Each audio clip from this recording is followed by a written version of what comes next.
Fantastic Four is a 2005 film.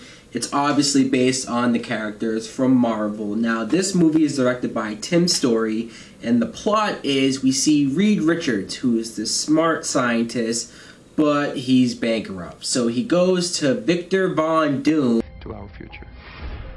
I don't trust him. We got what we wanted. Just worried about what he wants.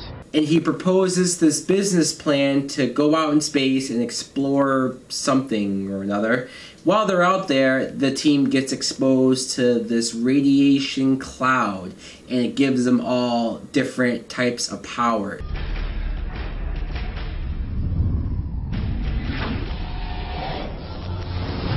Now, the four of them become just that, fantastic, and Victor Von Doom becomes the evil supervillain that we all know and love from the comic books, Dr. Doom, and they have to stop him. Now, what I think of Fantastic Four is I enjoy this movie. And the reason why I sound surprised when I say I enjoy this film is because I know a lot of people don't like this movie.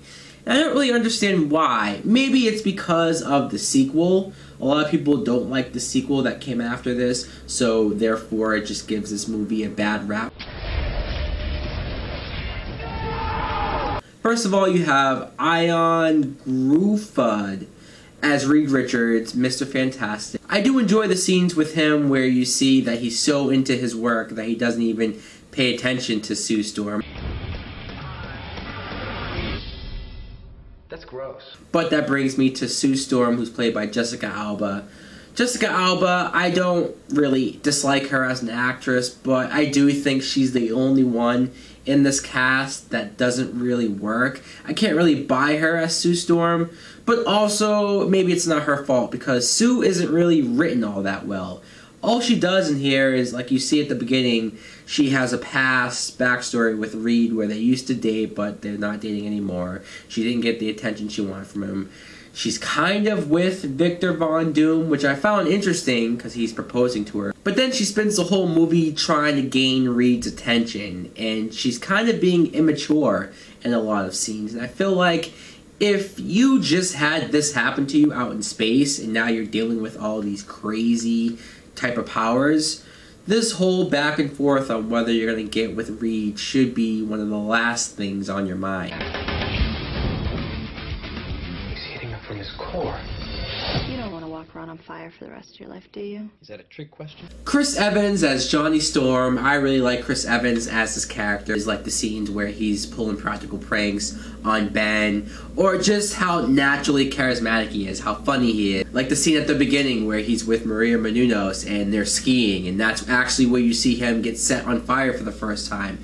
And his powers, I think, is probably the best out of the whole group. Not only can he set his whole body on fire, but he can fly too. Come on, am I the only guy who thinks this is cool? What if we got these powers for a reason? Michael Chiklis as Ben Grimm, aka The Thing. I love Michael Chiklis as his character, and when you see him actually become the Thing, first of all, the practical suit I think looks pretty damn cool. I've heard some people complain about the way it looks, but I don't know, I like the way it looks. I think it looks perfect. I love the fact that it's practical, not CGI. And Ben probably has the most tragic story out of them all, because he was married to his wife Debbie, but when she sees what he becomes and the way he looks, she just instantly takes her ring off and leaves him. And he spends the whole movie wanting to be normal again. Not only is that a tragic story and you almost don't like his wife for that, but rewatching it, I didn't realize that the actress playing his wife is Laurie Holden, Andrea from The Walking Dead. I love going back and watching certain movies that I've seen already, but noticing certain actors that I've seen do such big things after the fact. The cloud has fundamentally altered our DNA. And I love when he meets Alicia, played by Kerry Washington, who her character is blind, and I like the fact that he meets this blind woman, and she's almost the only one who's willing to accept him for what he is and what he looks like. And Kerry Washington is such a good actress. Like, she's so good that I swear if I didn't see her in any other film, I would swear that she was really blind. Your entire biophysical structure is changing. It's terrible news. I think I'll get a second opinion.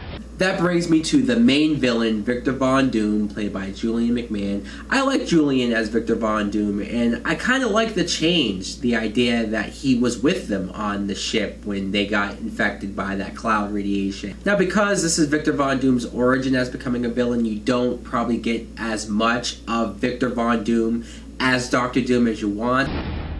I've always wanted power.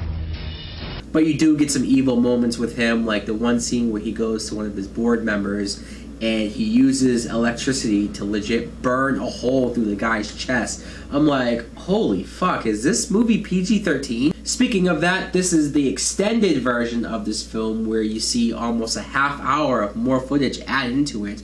And I do like that. I do like the extended version better. Deleted scenes like the aftermath of what happened to them when they were in space. This really funny scene with Chris Evans where he's in the elevator almost like all day and he heats up the temperature in the elevator to get all these girls to undress. Or that one scene with Reed Richards where he's telling Sue how he thought she wanted to be with like a stronger man, and then he like morphs into Wolverine.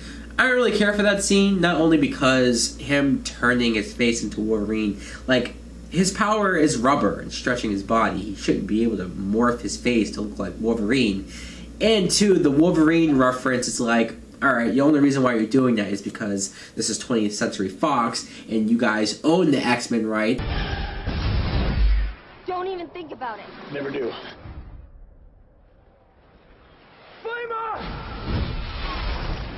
So yeah, Fantastic Four, is it a perfect film? No, there are some cheesy moments with jokes that I'm not really too sure works, but there are some other jokes too that genuinely make me laugh and made me laugh pretty hard. I love the cameo by Stan Lee, which I'd say before the Amazing Spider-Man cameo, this cameo in this film was Stan Lee's best. Victor, you always thought you were a god. Let's not fight. No, let's. The battle at the end, where the Fantastic Four all battle Victor Von Doom in the streets of New York, is cool. Crazy special effects, crazy action.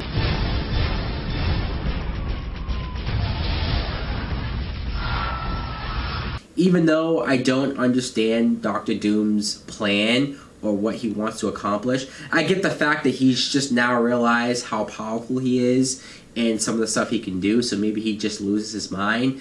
But at the same time, I'm like, I've known Dr. Doom to be a lot more smart than this. But to be honest, I almost don't mind, because finally seeing Victor Von Doom in a live-action type film was worth it.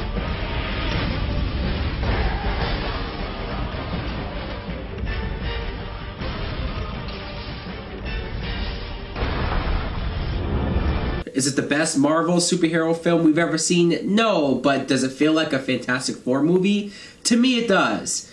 Anyways, thanks for watching. Let me know in the comments below what you think of the Fantastic Four. Like and subscribe. See ya!